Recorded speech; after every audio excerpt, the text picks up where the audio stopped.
Hi there, visibility fans, Vicky Blades, your video coach here. And today I thought I would demonstrate a walking video. Actually, I do these all the time and I love them because it gives me something other to do than focus on myself. And apparently it gives the viewer a bit of added interest too. And I guess today, as I'm in such a glorious place, I thought, why not demonstrate a walking video?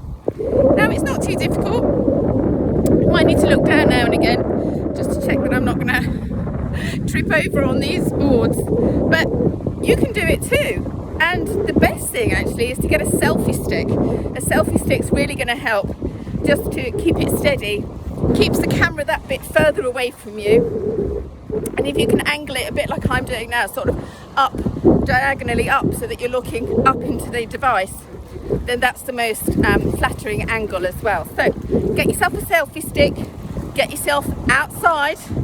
Maybe it's the garden, maybe it's the park, maybe it's your walk to work, doesn't really matter. I happen to be on holiday and I'm very lucky to live in a place like this. So this is my demonstration of a walking video. If you want to know more techniques for your organic video marketing strategy and how to make videos like this, then please do get in touch with me, Vicky Blades, your video coach. I'll post a link below and we can connect.